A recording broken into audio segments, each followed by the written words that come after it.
Sheikh chilli की माँ उसे हर तरह से समझाकर हार गई कि वह अब बड़ा हो गया है और उसे चतुराई भरी और समझदारी की बातें करनी चाहिए। बेचारा शेख चिल्ली हर बार अपनी माँ के सामने सिर हिलाकर हामी भर देता।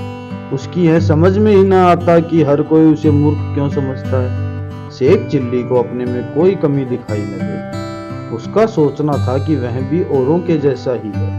अब की बार शेख चिल्ली ने यह तय कर लिया कि वह दुनिया को दिखा देगा कि वह चतुर और सयाना है। वह किसी को भी बुद्धू बना सकता है। यही सोचकर वह घर से निकल चला। कुछ देर बाद उसे रास्ते में एक हट्टा कट्टा आदमी टकरा गया।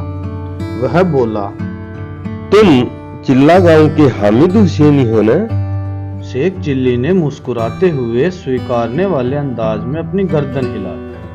वह दबंग आदमी फटकार भरे स्वर में बोला, याद है तुम्हें वह बकरी जो तुमने मुझे पिछले महीने ही बेची थी? पहली रात को ही वह भाग गई। मुझे लगता है वह तुम्हारे पास ही लौट गई होगी। जरूर उस चालाक बकरी को तुमने बार बार बेचकर कई लोगों को उन्हें चूना लगाया होगा। सुनकर शेख चिल्ली मुस्कुराने लगा। फिर अचानक वह जोर से हंस पड़ा। उसकी हंसी देखकर आदमी का गुस्सा सातवें आसमान पर जा चढ़ा। उसने शेख चिल्ली को ऐसा थप्पड़ जड़ा कि वह चारों खाने चित नीचे जमीन पर जा गिरा।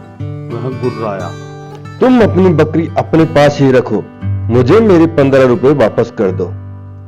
मेरी तलाशी ले लो, मेरे पास रुपए नहीं है। कहते हुए उसने अपनी खाली जेबें बाहर की ओर उलट दी। अब तक कुछ लोग वहां इकट्ठा हो गए थे। शेख चिल्ली का मुस्कुराना जारी था। दबंग आदमी फिर गुर्राया, मेरे पैसे वापस करो। यह सुनकर शेख चिल्ली बुक्का फाड़कर हंस पड़ा।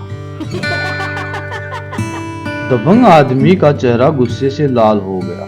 उसने शेख चिल्ली पर लात घूंसे चलाना शुरू कर दिया, लेकिन उस मिट्टी के मादों पर कोई असर न पड़ा। शेख चिल्ली पर तो जैसे हंसी का दौरा सा पड़ गया था।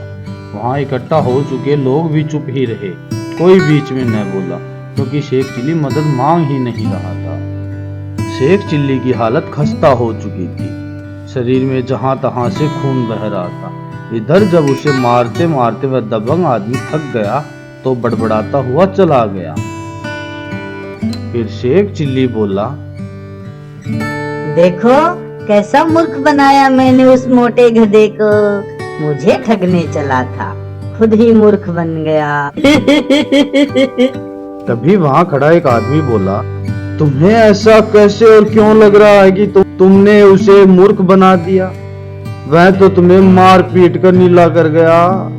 यही तो असली बात है। वह मुझे चिल्ला गांव का हामिद हुसैन समझकर मारता रहा, और तुम लोग तो जानते ही हो कि मैं हामिद हुसैन नहीं शेख चिल्ली हूँ। बताओ मैंने उसे मूर्ख बनाया कि नहीं? शेख चिल्ली की यह बात सुनकर वहां इकट्ठा हुए लोगों को यह समझ ही न आया कि उसकी दशा पर हंसें या तरस खाएं।